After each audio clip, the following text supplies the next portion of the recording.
ಅಪ್ಪನ ಜೊತೆ ಇದ್ದಿದ್ದು ಮಿಸ್ಅಂಡರ್ಸ್ಟ್ಯಾಂಡಿಂಗ್ ಕ್ಲಿಯರ್ ಆಗಿದೆಯಾ? ಇನ್ನೊಂದು ಹೇಳಬೇಕು ಅಂತಂದರೆ ನಿಮ್ಮ ಅಪ್ಪ ತುಂಬ ಸ್ಮಾರ್ಟ್ ಆಗಿದ್ದಾರೆ. Thank you so much. Actually ನಾನು ಸ್ವಲ್ಪ ಅಲ್ಲ ಜಾಸ್ತಿನೇ ಅಪ್ಪನ ಥರನೇ ಕಾಣಿಸೋದು.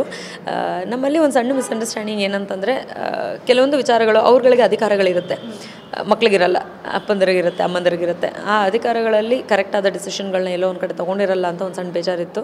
ಅದೆಲ್ಲ ಮರ್ತಿದ್ದೆ. ಬಟ್ ಏನಂತಂದರೆ ಬಾಂಡ್ ಬೆಳೆಸ್ಕೊಂಡಿರಲಿಲ್ಲ. ಆ ಬಾಂಡ್ ಬೆಳೆಸ್ಕೊಳ್ಳೋದಕ್ಕೆ ಇದೊಂದು ಒಳ್ಳೆಯ ಸಮಯ. ಬೆಳೆಸ್ಕೋತೀನಿ, ನಾನು ಮಾತಾಡ್ತೀನಿ, ಚೆನ್ನಾಗಿರ್ತೀನಿ. ಎಷ್ಟು ಪೇಮೆಂಟ್ ಸಿಕ್ತು ಅಂತ ಬಿಗ್ ಬಾಸ್ ಮನೇಲಿ? ಆ್ಯಕ್ಚುಲಿ ನನ್ನ ಅಕೌಂಟಿಗೆ ಇನ್ನೂ ಬಂದಿಲ್ಲ, ಬಂದಮೇಲೆ ಹೇಳ್ತೀನಿ. ಓಕೆ, ಈಗ ಟಾಪ್ 5-6 ಬಂದುಬಿಟ್ಟಿದ್ದಾರೆ ಆಲ್ರೆಡಿ. ಇವತ್ತೊಂದು ಇದಾಗ್ತಾಯಿತ್ತು, ಒಂದು ಟಾಸ್ಕ್ ಆಗ್ತಾಯಿತ್ತು. ಅಂದರೆ ಯಾರು ಟಾಪ್ 1, ಟಾಪ್ 2, ಟಾಪ್ 3 ಅಂತ ಹೇಳ್ಬಿಟ್ಟು. ಕಾರ್ತಿಕ್ ಅವರು 5th ಪ್ಲೇಸಲ್ಲಿ ಇರ್ತಾರೆ, ಸಂಗೀತ ಅವರು 2nd ಪ್ಲೇಸಲ್ಲಿ ಇರ್ತಾರೆ. ತನಿಷಾ ಅವರು ಇದ್ದಿದ್ದರೆ ಯಾರನ್ನ ಯಾವ ಪ್ಲೇಸಲ್ಲಿ ಇಡ್ತಾಯಿದ್ರು, ಜೊತೆಗೆ ನೀವು ಯಾವ ಪ್ಲೇಸಲ್ಲಿ ಇರ್ತಾಯಿದ್ರಿ? ನಾನು ಆ್ಯಕ್ಚುಲಿ ಫಸ್ಟ್ ಪ್ಲೇಸಲ್ಲೇ ಇರ್ತಾಯಿದ್ದೆ. ಸೆಕೆಂಡ್ ನಾನು ವಿನಯ್ನ ಇಡ್ತಾಯಿದ್ದೆ, 3ನೇದಾಗಿ ಕಾರ್ತಿಕ್ನ ಇಡ್ತಾಯಿದ್ದೆ, 4ನೇದಾಗಿ ಸಂಗೀತ, 5ನೇದಾಗಿ ವರ್ತೂರು, ಕೊನೆಯದಾಗಿ ಪ್ರತಾಪ್ ಇಡ್ತಾಯಿದ್ದೆ. ಇನ್ಯಾರಿದ್ದಾರೆ? ಯಾರು ಗೆಲ್ಲಬೇಕು, ಯಾರು ಗೆಲ್ತಾರೆ? ವಿನಯ್ ಅವ್ರ ಬಗ್ಗೆ ನಿಮಗೆ ಈಗ ಏನಾದರೂ ಔಟ್ಸೈಡ್ ಬಂದ ಮೇಲೆ ಒಪಿನಿಯನ್ ಚೇಂಜ್ ಆಗಿದೆಯಾ? ವಿನಯ್ ಬಗ್ಗೆ ನನಗೇನು ಒಪಿನಿಯನ್ ಚೇಂಜ್ ಆಗಿಲ್ಲ. ಅವ್ರು ಏನಂತಂದರೆ ಆ ಸ್ಪಾಟಿಗೆ ಏನೋ ಒಂದು ಕೆಡ್ದಾಗ ರಿಯಾಕ್ಟ್ ಮಾಡ್ತಾರೆ and he realises it. That's more important ಒಂದು ವ್ಯಕ್ತಿಗೆ.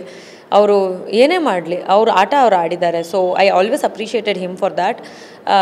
ಒಂದು ಸಣ್ಣ ಕೆಟ್ಟ ಬುದ್ಧಿ ಅವ್ರಿಗೇನಿದೆ ಅಂತಂದರೆ, ಎಲ್ಲೋ ಒಂದು ಕಡೆ ತಂದಿಟ್ಟು ತಮಾಷೆ ನೋಡ್ಬಿಡ್ತಾರೆ. ಸೊ ಅದೊಂದು ಸಣ್ಣ ಕೆಟ್ಟ ಬುದ್ಧಿ ಇದೆ. ಬಿಟ್ಟರೆ ನನಗೆ ಒಳಗಡೆನೇ ಅವ್ರ ಮೇಲೆ ಒಳ್ಳೆ ಒಪಿನಿಯನ್ನೇ ಇತ್ತು. ಯಾವಾಗೋ ಕೂಗಾಡ್ತಿದ್ವಿ ಹೌದು, ಬಟ್ ಹೆಂಗೆ ಅಂತಂದರೆ ವಿನಯ್ ಮೇಲೆ ಏನು ಚೇಂಜ್ ಆಗುವಂಥ ಒಪಿನಿಯನ್ ಇಲ್ಲ. ನಂಗೆ ಒಳಗಡೆ ಏನಿತ್ತು ಹೊರಗಡೆನೂ ಅದೇ ಇದೆ. ಆ್ಯಂಡ್ ಈ ಮುಂಚೆ ಕೂಡ ನಾನು ಅವ್ರನ್ನ ನೋಡಿದ್ದೆ. ಮೇ ಬಿ ಆಚೆ ಅವ್ರು ಇನ್ನೂ ಸ್ವಲ್ಪ ಜಾಸ್ತಿ ಸ್ವೀಟ್ ಆಗಿರ್ತಾರೆ ಅಂತ ನನಗನ್ಸುತ್ತೆ. ಅದು ಬಿಟ್ಟರೆ ಇನ್ನೊಂದೇನು ಕೇಳಿದ್ರಿ ನೀವು? ಯಾರು ಗೆಲ್ತಾರೆ, ಯಾರು ಗೆಲ್ಲಬೇಕು? ಗೆಲ್ಲಬೇಕು ಕಾರ್ತಿಕ್ ಅವರು ತುಂಬ ಎಫರ್ಟ್ಸ್ ಹಾಕಿದ್ದಾರೆ. ಆ್ಯಂಡ್ ಈಸ್ ಬಿನ್ ಅಲ್ಲಿರೋರಲ್ಲಿ ತುಂಬ ಜೆನ್ಯೂನ್ ಅಂತಂದರೆ ಕಾರ್ತಿಕ್. ಸೊ ಗೆಲ್ತಾರೆ ಅನ್ನೋದು ಜನರ ಮೇಲಿರುತ್ತೆ. ಒಂದು ವೋಟಿಂಗ್ ತುಂಬ ವೇರಿಯೇಷನ್ಸ್ ಆಗ್ತಾ ಇರುತ್ತೆ. ಸೊ ವೋಟಿಂಗ್ ಮೇಲೆ ನಿಂತಿರೋದ್ರಿಂದ ವಿ ನೆವರ್ ನೋ. ಅದು ಬಿಟ್ಟರೆ ಏನೇನು